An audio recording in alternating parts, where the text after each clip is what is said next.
Assalamualaikum warahmatullahi wabarakatuh.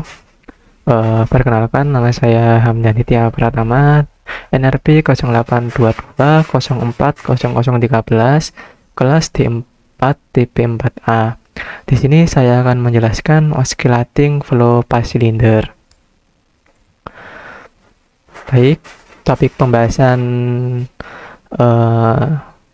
yang saya bawa yaitu yang pertama, deskripsi kasus yang kita simulasikan untuk tugas besar dan aplikasinya pada bidang keteknikan. Yang kedua, kondisi batas dan kondisi awal yang digunakan pada domain permasalahan.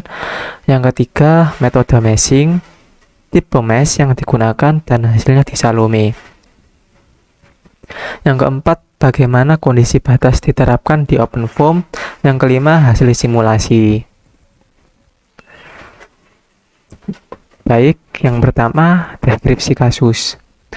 Oscillating flow path cylinder merupakan aliran fluida dengan arah aliran bolak-balik yang melewati silinder. Nah, pengaplikasiannya itu biasanya ditemukan pada offshore platform. Nah, di sini ada beberapa contoh gambar daripada offshore platform yang saya tampilkan untuk pengaplikasian oscillating flow path cylinder biasanya.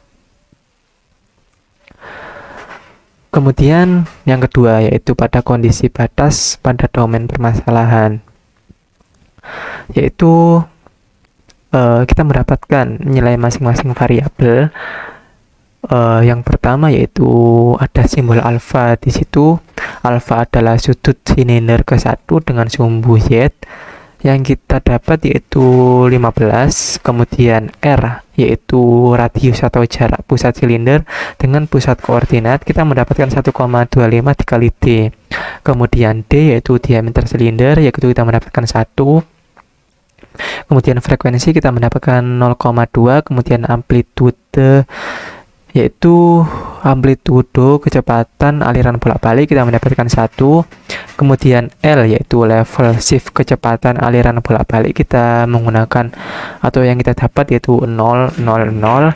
Dan S yaitu skala kecepatan aliran bolak-balik yaitu kita menggunakan 1, 0, 0. Kemudian kondisi awal pada permasalahan domain. Nah, di sini ada domain geometri. Ada beberapa contoh, ada beberapa ada beberapa tampilan lah tentang domain geometri pada software Salome, yaitu pada minimum distance dan angle between two object, angle between lah. Kita mendapatkan angle sudut alfa tadi 15. Oleh karena itu angle yang kita gunakan yaitu 15 derajat. Kemudian di sebelah kanan ada model domain permasalahan menggunakan software Salome. Kemudian yang ketiga yaitu metode, tipe, dan hasil meshing di Salome. Mesh yang digunakan dibuat pada software Salome dengan geometri yang sudah dibuat sebelumnya. Jumlah mesh dengan ukuran maximum size 0,4 dan minimum size 0,05 dan number of segment yaitu sebesar 1. Tipe mesh yang digunakan pada sistem ini adalah ANI dengan jumlah total nodes yaitu 36.170. Dan di sebelah kanan ada hasil di Salome, mesh yang sudah saya buat di Salome, bisa dilihat di layar. Kemudian masuk ke topik pembahasan yang keempat ya, yaitu kondisi batas yang diterapkan di OpenFOAM. Nah, yang pertama yaitu ada file P. Nah, di dalam file P itu ada apa aja? Ada silinder 1, silinder 2, silinder 3 dengan tipe zero gradient. Kemudian ada inlet top bottom dengan tipe zero gradient juga. Kemudian ada outlet dengan tipe fixed value. Kemudian ada front back dengan tipe empty. Kemudian di file U ada silinder 1, silinder 2, silinder 3 dengan tipe no slip. Kemudian inlet ada frekuensi 0,2, kemudian amplitude 1, kemudian level 0, 0, kemudian scale yaitu 1, 0, 0. Kemudian kita masuk ke dalam file boundary, di mana ada inlet, outlet, top, bottom, front, back, silinder 1, silinder 2, silinder 3. Di mana pada front dan back itu kita menggunakan tipe empty. Kemudian di silinder 1, silinder 2, silinder 3 kita menggunakan tipe wall. Kemudian masuk ke dalam file control disk, di mana untuk file control disk kita men-setting lah di endtime-nya, yaitu kita menggunakan 15, kemudian di delta T kita menggunakan 0,0025, kemudian write control yaitu adjustable runtime, kemudian write interval kita yaitu 0,005. Kemudian di bawah runtime modifiable kita menambahkan ada adjust time step, yaitu kita yes, kemudian max CO yaitu 1,0, kemudian max delta T sebesar 0,01.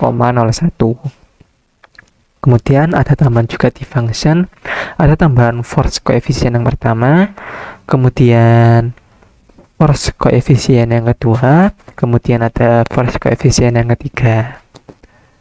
Nah, di sini ada beberapa lanjutan dari force coefficient yang ketiga tadi pada slide sebelumnya.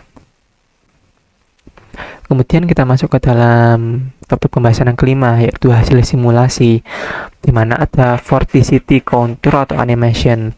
Nah, di sebelah kiri itu ada gambar daripada vorticity contour, kemudian yang sebelah kanan ada gambar dari vorticity animation dengan waktu T yaitu 7,5 second. Kemudian di vorticity contour atau animation yang kedua dengan waktu 10 second.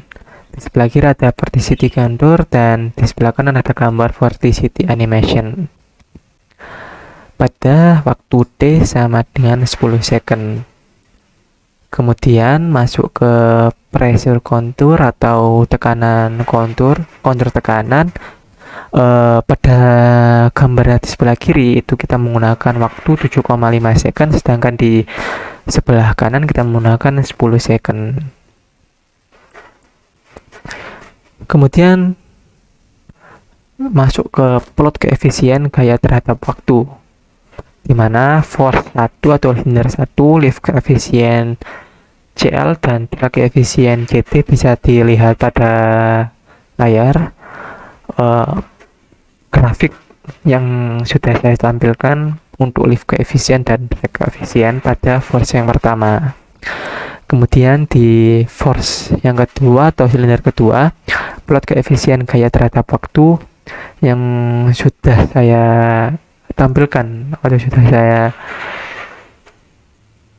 tempel di slide, yaitu ada lift koefisien dan drag koefisien pada force 2 atau silinder yang kedua.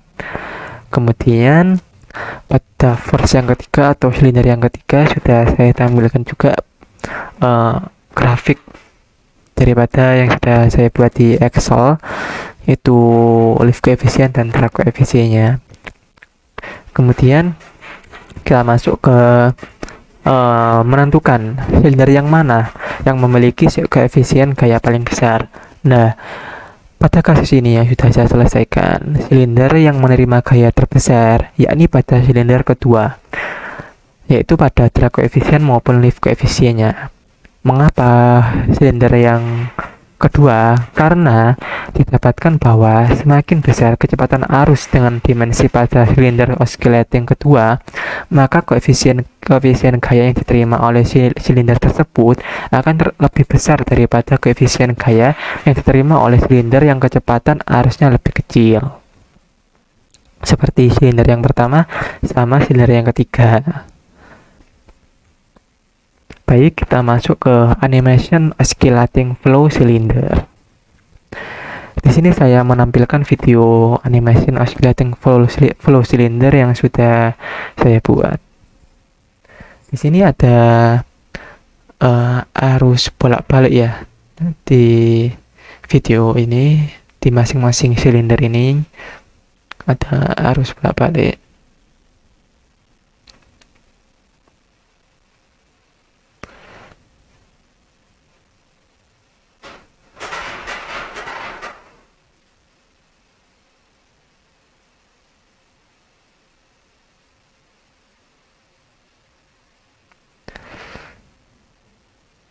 Baik, ini adalah video animasi oscillating flow cylinder.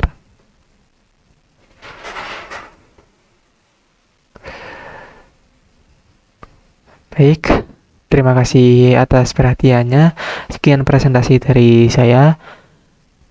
Wassalamualaikum warahmatullahi wabarakatuh.